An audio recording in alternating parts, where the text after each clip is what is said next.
Okay, I am with Greg and we are at PACLOCK headquarters and we get to go inside and check out how they make PACLOCks and Pacific locks. Let's go. Come on in, Greg. After me. Not a lot going on here, just kind of the main entryway, right? Small little shop, a lot of smart people working here. We don't need a lot of people, we just need a lot of smart people. That's it. So that's what we got here. Nice. So you head out into the factory, right? That's where the bulk of what's going on is happening. Cool. So tell me about this machine when we walk right in here. What's happening? So for us, this is the mainstay of what we got going on. This is a Haas EC400. It's called a horizontal machining center. So what's unique, I mean, a lot of things unique, but two of them specifically, it's horizontal because the spindle's coming in from the side. Okay. So with that, you get an added fourth axis of rotation when you're in here. So as we're loading parts, the machine can reach not only what's right in front of it, but what's right in front of it, and then what's on the side of the tombstone over here, and then on this side of the tombstone, and then once I've done all that, it can rotate and now take other sides of the parts again. Wow. So one of the big challenges we had before we had our own machining centers and we were bringing in from overseas, a hockey puck, which you expect the cylinder to the slot in the back to be perpendicular. Yeah. A lot of times. Yeah, it's at an angle. A lot of times. So with us here today, when we load a hockey puck in the CNC machine, it goes in the front, the machine can do all the work it needs to do here, and when we got to do that work on the side, tombstone's rotating, the machine just moves over and comes in. So that perpendicularity, 100% every time. Doing it here in-house allows you to get it perfect, and if you need to make minor adjustments, you can do that and program it in right here. Absolutely. And the other big benefit is, right now this machine's not making money for me. Okay. Right? And I look at these machines, probably tougher than I do with my employees, like, you need to be working, dude. Right. So while he's running, the problem is when he gets done on a traditional mill, you got to have someone sit here and pull out parts and put new parts in the whole time that spindle's not running. Right. With these horizontals, it has a pallet rotation system, so we'll go on the back in a second, that has a mirror image of this tombstone on the back. Right. So while this spindle's running, the team's in the back checking parts, pulling parts, putting new parts in, and then giving the machine the thumbs up. More efficient. Ready to rock and roll. So when he's done, he rotates in, fresh parts, new part, finished parts go out back, and off we go. This is just like my service trucks at home. I don't look at it as, hey, when that's shut down, it's not making money. I'm losing X number of dollars when it's not running. Right. So I completely agree with that. Yeah, efficiency. Yeah, exactly. You want to roll over to the other side now? now? Exactly. So what do we have going on with these machines right here? See, over here, these are kind of jack of all trades, just traditional mechanical presses. They do a variety of things for us. In this case, they're taking a military padlock, we call the 95G. It came out of these machines. Every padlock that's machined has a hole going crossways that you have to plug. So into that little fixture, we grab a brass plug, it gets plugged, it pushes it down. How much pressure does that apply roughly? This thing's about 2 tons, ton and a half, 2 tons, so not super strong, but strong enough. Over here, it's for the military style lock, so kind of more your laminated, kind of master lock style, where in here we're actually retaining the shackle. Okay. So we punch in the side, and that's what keeps the shackle in place. In there. Right. Cool. Very cool. Very cool. So, you know, kind of the hydraulic presses behind you, they bump up. So these are hydraulic presses. You're getting into 5 tons, you're getting into 100 tons behind us. Wow. They'll do swedging for those locks to swedge the rivets. These guys will put logos into our locks. They'll press precision pins in, you know, anti-drill pins, that sort of thing. That's what's getting done on these guys here. Oh, that's great. That's great. So you guys make a cylinder that has the anti-drill pins in them? Cylinder, not yet. Okay. The lock bodies, yes. Lock bodies, yes. Lock bodies, to yes. prevent coming in and drilling and overriding that Absolutely. lock. Very cool. Yeah. So talk to me about the recycling here. Yeah. How efficient are you guys here? Because I know this matters to a lot of people. When the material comes in, after what gets used, how much material do you save and recycle? Yeah, I mean, when it comes to actually machine material, almost all of it, right? We're really good about capturing everything. What's coming out of the coolant, we capture, we'll put in there. So the chips, in this case, are stainless steel. Coming out of this machine are brass, right? We're gonna capture all that material, and then we have a scrap company that comes and collects it all from us, and then they go recycle it. Right. So we're taking all of that and giving it to them. We separate it. Very little waste. Very little waste. As best we can. Even the coolant that runs in the machines gets recycled. It just gets recycled. It's not going anywhere. It's not getting dumped in, down the drain. Right. The machines need it. It costs us money to do something like that. Save money and make it more efficient for everybody involved. That's awesome. Yeah. Let's touch on this little machine right here just a little bit. Yeah. So this is a brand new machine as of 2 weeks ago. It's another big risk, but something that's going to make a lot of sense for us in that this actually is just a robot cell with the actual machine behind it. So it's a Haas VF2, traditional vertical machining center, where it traditionally runs one part at a time, and then you have to have loaders. Nowhere near as efficient as that EC400 horizontal. But when you combine now a smart robot system that we can build our custom biases for, configurations, now what I can do in the plan is I'm going to have a cell of these machines so that when we need 50 parts because we have a new product, or we have a big custom that says, hey, we need something custom made, we want 30 of them, I'm not consuming my big important horizontal mills. Come over to this guy. He doesn't run as fast as that guy, but he can run 24/7, lights out. Right, so you can set it and forget it, leave it overnight, and you come back and everything's done. There we go. So the intent is to try it out, make sure it works, and then just start building out a line of these products. Very cool, very cool. So if we come over here, these are some of the padlocks. Like, people don't really realize that they're just layers of steel that are compressed together. So tell us a little bit about this machine and how that process actually works. Yeah, so this really not too tricky, although, first time you're seeing it, wow, that's pretty unique. Yeah. Right, so it is, we call it in the industry swedging. Yep. Right, so we've got custom fixturing. That what's happening is, as the horn comes down, it's squeezing two sides together to grab that lock and exactly center it. So then you got the rivets that'll mushroom the top. The pins will mushroom. Oh yeah, careful. That one was not ready yet. There you go, But I just wanted to maybe show the camera. So that's going to come, and then these will all get mushroomed. Those will get mushroomed down. Right? So that way it's going to hold everything together. Very cool, very cool. What'd you say, about 100 tons here? Yeah, this is a 100-ton press, so when it comes out of here, now you've got your mushroom pin. Now it's all mushroom. And now you're not, right, it's not really able to come apart. Yeah, very cool design. Awesome. Cool. All right. So moving on down here, what else do we have? As we come down, this is kind of this is where most of your employees are right here, right? Well, so what you're seeing over here on the sanding side, we hand sand. We hand sand. It makes sense. We go fast. The guys are smart. They're efficient. So sometimes we will get calls saying, hey, I got this lock and I can't believe it. It's not perfectly sanded on the bottom. Fair enough. Okay. We're not a perfect company. We got Americans here doing it, right? We have a lot of fixtures. We have a lot of processes in place. Yeah. We know what to do, but every now and again something happens. So you're seeing it for real, right? This is what we're doing. Right. This is that's awesome. kind of our sanding operation to finish up the lock. Cool. Just takes any of those burrs and all that stuff off there. Deburring it, making it they're not sharp. So we got some assembly line stuff going on right here. So this is the military assembly line right now for us. And we're going to trip out the poor employees because they're not used to people walking around taking videos. Okay. Right, but this is for the government product line. We do a lot. We do a lot for the DOD and for the war fighters. We're proud to do it for sure. That's awesome. That's awesome. Everything down the line here is just kind of your traditional assembly for all our standard rekeyable product line. You'll see everything we do is on wheels. Yeah. Because if we need to move it out, move around, we got a big order in like this, we'll reconfigure how this looks to get the team set up for that day, and whatever we got to do, we'll do. Yeah. Great. All right, let's kind of walk down to the back of the shop here and see if there's anything else we got going on. So we're actually master keying, or we're keying here, yes? So we do some keying here. Mavs will do it. We'll do keying over there. Okay. Kind of do it all over the place, wherever it makes sense, because that's just the most efficient way to do it. And everything's tracked, through our iPads. You're seeing her walking around. We got a big TV monitor up there hooked to an iPad. Yeah. We track from when the raw material's coming in to all the way around. We know who touched it on the CNC machine. We know who touched it for the assembly. So when customers do call us and say, hey, I got my lock and XYZ was wrong, we really want to know that, because we're going to go look through our system to find out, all right, was it an assembly issue? Was it an issue because our assembly guide was incorrect? Or was it a process issue? So that's important to us. Knowing that there's a problem and knowing, pinpointing where to fix it are two totally completely different things. They are. So it looks like you have a very well organized system to do that. As we get further back, you just have massive materials coming in, going out. This is more the shipping and receiving department here.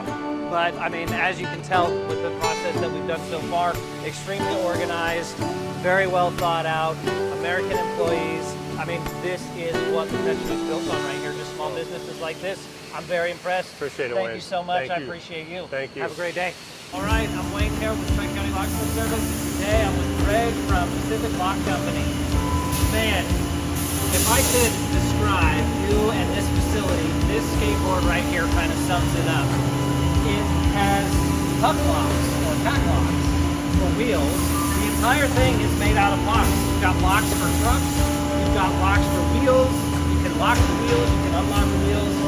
This is PACLOCK in a package right here. It is so cool, so unique. But people would say, why? Where did you come up with the inspiration for this idea? Lockpick and Lawyer? Yeah. So, you know, we got a call. Lockpick and Lawyer said, hey, look, I'm going to do a collab with Rail Skateboarding. It's going to be trick. I'm going to pick locks. They're going to ride skateboards. And he said he'd like to do something really fun. If PACLOCK could make him wheels out of hockey pucks, he was going to find a way to integrate it onto a skateboard. So I asked him, I said, look, Lockpick and Lawyer, how long do I have? And he said, oh, you got a couple months, 3-4 months. I said, awesome. I'm going to do way better than that. So over the next couple of weeks, the team and I sat down and thought about what can we do that's even more trick than what Lockpick and Lawyer is expecting. And that's where this came from. You know, it's one of 3. We made 3 of them. Yeah. So we held on to 1. We shipped 2 to Lockpick and Lawyer. One of them he brought with him to the Rails guys in San Francisco. Yeah. And they rode that sucker, and I really didn't think they would. Yeah, because the trucks actually work. Like work. you can actually move it, and the bushings and everything really do move. That's why I was like, if you put this much engineering into a side project, Yeah. how much engineering and love and care goes into the real product? Yeah, a lot. And I think that's where PACLOCK stands alone. Right. There aren't that many padlock manufacturers left just in the world in general. Right. But then if you peel away those big businesses that you would consider to be a padlock manufacturer, there's just not many people left. And even there, if you need something trick, you need something custom, you got a real question about a padlock, who do you call? Right. So here at PACLOCK, you can call. People are talking to me pretty frequently on the phone. I'm accessible by email, phones, whatever it might be. But I think that's one of the big reasons we set ourselves apart. So you've got unbelievable engineering. You have fantastic technical support. You have US-based manufacturing. This is the shop right here, and hopefully we'll be able to do a little tour and get a little more of that to really see it. This is one of your babies right here. Tell me a little bit about this machine. So the idea here is it's our first machine that's got a robot loading it with a little robot tending system on the outside, where traditionally you'll see some of the other machines, we are all high capacity, high production, horizontal mills, all that sort of stuff, which run great, run fast. But when it comes time to run 50 parts or 100 parts, which we do frequently, Right. as we're coming out with new products or whatever it might be, to take one of those high capacity mills, shut them down, change out tooling, change out fixturing, prove out the programs, all that sort of stuff, that mill could be down for a day. Right. And so the idea with this machine is he'll run slower, not as fast as the others, but he can run 24/7. Right? And also, once all the programs are built, once all the jigs are completed and ready to go, it doesn't take someone like me or a CNC programmer to run it. My team, my crew can come in here and they know what's on the work order, they know what to run next. 20 of these, 50 of those, 100 of those, schedule them in, load up the right. Yeah, we got chips flying at us right now. It's cool. Right? That's awesome. Really cool. Right? But they load up what they need and they hit cycle start. Right. So it's like a crock pot. You set it and forget it. Exactly. Does it run 24 hours? You run it at night? It does. It does. So last week when we had it running its first part for Stanford, actually got some composer making for them. It ran 5 days straight, 24/7. That's awesome. That's awesome. This machine is really cool. We were playing with the robot arm. I mean, state-of-the-art facility here. No holds barred. Like you guys really, you spend the money where it needs to be spent. You make sure that the product quality is the #1 thing that you want to have. And it's obviously blatantly clear. What about, how did Craig get started? How did PACLOCK get started? Like, take me back 10 years or so here. So it'd be longer than 10 years. Not a padlock guy, not a locksmith. Okay. West Point grad, spent 5 years in the Army as a Signal Corps officer, background electrical engineering, high-end network engineering. Yep. When I punched out of the Army, actually took a job for about 5 or 6 years doing high-end network engineering. Yep. Got frustrated with the corporate world, got my MBA from UCLA, and when I got done with that, my in-laws had started this padlock company in '97. It was a straight out of China, direct competition with American lock, right? Okay. It's called Federal Lock, and some people know that. Yeah. So it never did all that well. And when I finished up my MBA, I said, let me come join the family business. I'll help you decide to shut it down or keep it going. And that was really a decision to make back in 2005. Wow. And the answer came from, we're a direct replacement for American Lock. The company didn't do well because American was such a strong brand, especially with locksmiths. Yep. American made, strong brand, but 3 years prior, so in 2002, Master Lock bought American Lock. Yep. And not trying to dig on Master, but historically the brands that they bring in tend to not do well after 10, 15, 20 years. Yeah, what happens is it's like anything that gets absorbed by a major company. They don't have, you can't walk up to one of your techs and say, hey, we've got a problem here. It's just too big to be able to do that. So the quality in some cases does go down when a larger facility takes them over.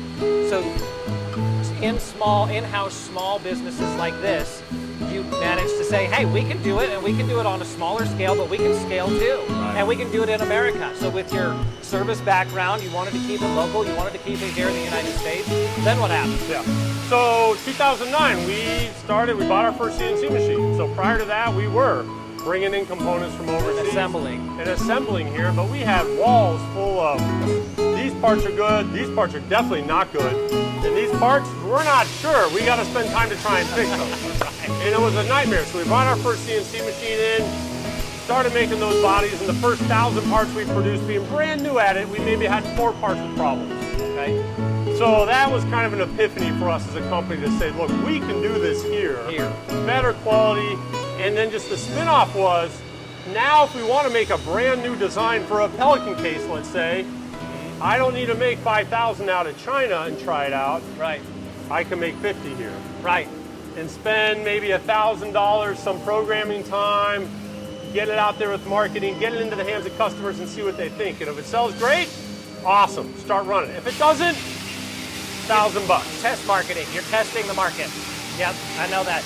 And what's really nice is you have so many different models, so many different custom applications. You've got some for trailers, you got some for trailer hitches, you've got some for Connex containers, you've got some for government applications. Basically, if somebody has a locking problem and they contact you, you will work with them to build something for that custom lock or gate or whatever it is, and you have the ability to start making that and producing it and getting it in their hands in months, right? Not years. That's true. And we're obviously careful what we say. We hate saying no to customers. That's kind of the climate here in the culture. Right. Candidly, the way we say no to a customer is, you want one of these and it's custom? Okay, it's going to be $1,000. Right. And if they say yes, we're happy, they're happy. It's got to make sense financially for everybody. It does. But the bottom line is you can't go to a big company. You can't go to say, hey, I want you to make me 500 of these. Here's my budget, right? You can't do that. Where here you can, and you can custom make those locks for any of those applications. Where do you see Pacific Lock in another 5 to 10 years? Where's the company going? Yeah, so access control is definitely big. PACLOCK? PACLOCK is going to be a big one for us, and if we kind of table that for a second, just on the mechanical lock side, this idea that we are giving people the power to have one key for awesome padlocks for a variety of applications, we want to now step into the high security world. So about 2-3 years ago, we won a government contract to supply the medium duty padlock to the DLA. It's based on Abloy's rotating disc design, a true high security design.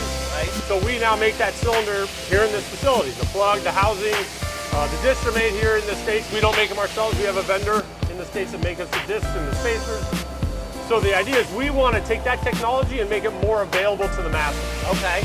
More available, because today it is challenging to go get high security if you're a regular customer. Most people don't even know what it is. They don't know what it is, they don't know where to go. Right. And I recognize that for the locksmith crowd, that may not be an awesome story, but we want to launch that through Amazon. We really do. We want to give the capability for someone to come and buy our products with that really high-end, guaranteed you have the only key in the world here. Right. Right, and you have to order it with your system card and all that through Amazon, absolutely supported through Locksmiths as well. Right. But I think that's going to be the first time where general consumers can buy true high security in an easy fashion. Right, right. And I don't think, I mean, I think that everybody has their own little niche on that. Yep. You selling a product on Amazon that's going to be mass marketed, the price point isn't going to be something where a locksmith like me would want to compete with that anyways. Yeah. I don't care about the $2.50 that I would make on that sale. It's not even worth my time filling out the paperwork versus you just getting that product out there. Now, take into consideration if we're setting up a fleet of vehicles or something, now I can get involved, now we can get master team schedules, now they can use my expertise, and now I add value to that situation. Just installing the PACLOCK system that we did on both your front door and back door here, I can tell you that that is going to revolutionize the industry. I'm just flat out telling you, I've seen everything out there. That's going to revolutionize the industry. As far as I know, there is no plug-and-play system. You guys have it. You have it here. You have it now. Yeah. That's great for electronic access on like conventional doors and buildings. So you guys are branching out into that market, which is amazing. And tell us about some of the smart technology that you're putting into the padlocks themselves. Well, so the goal is to take PACLOCK and not just have kind of this jack-of-all-trades access box that you worked on today that can really go anywhere. Anything you want to do, it'll do it for you. We're going to have specific applications for it for like cargo containers, trailers, even van doors. We want to come out with something there where you're tied into your 12-volt system in your van door. Yep. But then on the padlocks themselves, we are going to take our PACLOCK technology and put it into a little cylinder format that's the same as our UCS format today. So our entire UCS product line, I'm hoping in a year and a half, will be PACLOCK capable. Right. So a customer can say, hey, I've got this great UCS product line. It's locking up my trailers, my trailer hitches, my gates. Yep. And it's all key control, but hey, I need these two locks over here. I want them to be, you know, electronic access. Awesome. All right here on my right there. Tied into your home, tied into your business. That's what everybody wants. They want choose what you want. They want it easy. So your company, if I get this right, your main focus is quality product, good customer service, something unique that's revolutionizing the entire industry, and user-friendly as well. That's amazing. I am truly floored by being here. Thank you so much for having me here. I'm really in just awe of what you've built here. I appreciate it. Thank you so much. I really appreciate it. Thanks, Greg. Thank you. Appreciate it. Thanks, guys. Thank you.